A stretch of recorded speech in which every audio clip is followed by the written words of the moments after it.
Welcome back to this series of videos on how to use the new Structural Tools app on EngineeringSkills. In the previous video, we looked at how to build a 2D truss model. In this video, we're going to look at how to build a 2D frame model. So on the screen here on the left is the finished structure that we're going to build. It's a relatively simple planar frame. We've got a pin on the right, a roller on the left, and it's essentially two cruciform frames laterally propped with a hinge in the middle. We have a distributed load across what would be, I suppose, a floor beam, and we've got some horizontal loads applied up here. Now, you might recognize this model because this was covered in a YouTube video on the EngineeringSkills YouTube channel, which was this guy here, how to draw shear and moment diagrams. So this is a statically determinate structure, and that's what we covered in that particular video, how to solve that statically determinate structure. But it also represents a reasonably good case study for how to use the Structural Tools app to build a planar frame. So that's what we're going to do. So as usual, we'll keep the finished model over here on the left for our reference, and we'll just go through the process of building that model now. Okay, so again, in my demo models project, I'm going to come in and hit new model. Again, it's a 2D frame model, and let's call this demo frame. Okay, so first things first, we need to add some nodes. So I'll come in here to the nodes section, and I want my first node here at 0 and 8. Okay, so that's this guy up here. Now what I might do is over on my reference model, I might just bring up the nodes panel so I can see my nodes. So in fact, node 1 was going to be, I'm just going to match the nodes over here. So node 1 is going to be at position 6, 0, and I'll just basically work through the process of adding all of these nodes in. Okay, so there we have all of our nodes added. Now we'll notice on the reference model here that the node here, node 4, is actually a hinge. That's actually what makes this model statically determinate. So we need to make node 4 a hinge. The way we do that is come into our nodes table under node 4. We can click hinge here, and that turns that into a hinge. We can also come into the canvas here and click on the node, and that will just toggle it between a hinge and not a hinge. Okay, so now let's deal with our material. So Young's modulus, I noticed on the reference model here, is showing as 355. That doesn't make sense. That's actually the yield stress for that particular steel. We'll set the Young's modulus to 200, which is a more realistic value. We'll also set that over here to 210 is probably a more realistic value, but I'll stick with 200. Now, in terms of the sections, I won't use the default section, I'll add in a new section. We'll go with a UB section just to sort of demonstrate here. So it's a UB, and I'm going to go with the same one I've used on the left, which is a 533 by 210 by 101, which is this guy here. And we'll basically just use that for all of our members. So we'll click over onto members here and essentially just build our structure by clicking between our nodes. Okay, simple as that, and we can turn on the actual true depth of our section here, which is coming straight from the section tables. It's 536.7 mil, and we can see that within the scale of the structure here. All right then, so that is pretty much all I need. All of our members are frame members by default. It's the right material, and it's also the right section for each of our members, so we can close that guy down. Now we want our supports.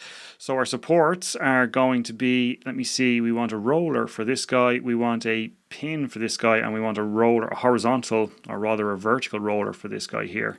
Simple as that. Now let's come in and add some distributed loads across this beam member.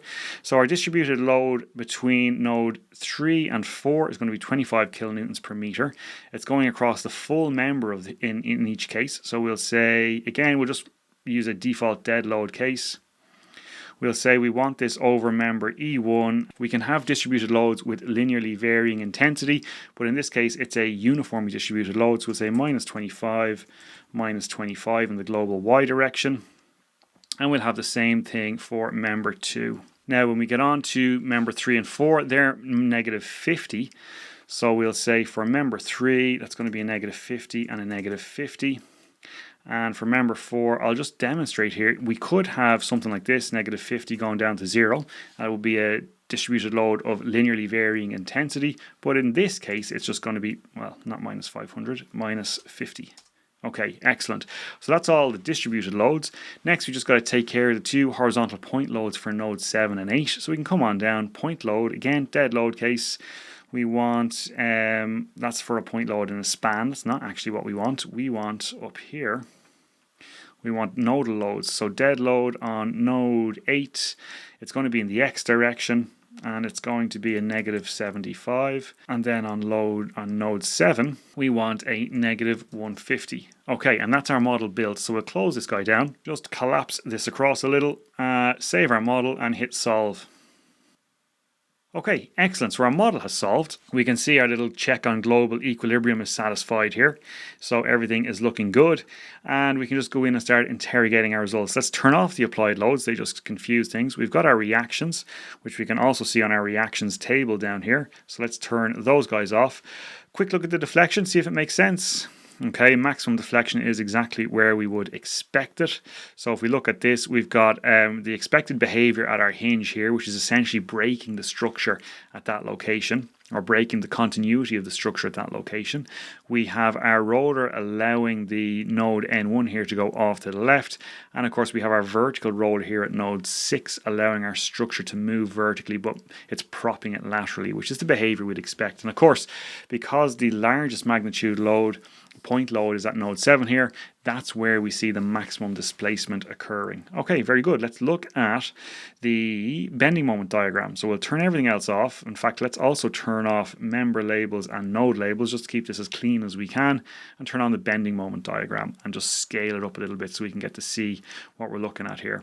So if you go and look at the resources for this particular model, which is actually shown over here, and you go in and watch that video, you can see that this is exactly the bending moment diagram that we get, and we can basically look at the shear force diagram as well, and you would see that that is the shear force diagram that we'd expect to get when we went through this structure and solved it by hand. So again, that is just a whistle-stop tour of how you build a simple planar frame model in the Structural Tools app on Engineering Skills. Again, remember, members of Engineering Skills have unlimited access to the Structural Tools app, which at the minute is just a 2D planar structures app. But again, as I say, there's a lot more coming down the line, so keep an eye out for that as well. Now, in the next video, we are going to move on and look at pattern loading, how we can easily model pattern loading, and then the envelopes of shear force and bending moment that arise from that pattern loading. So I'll see you in the next one.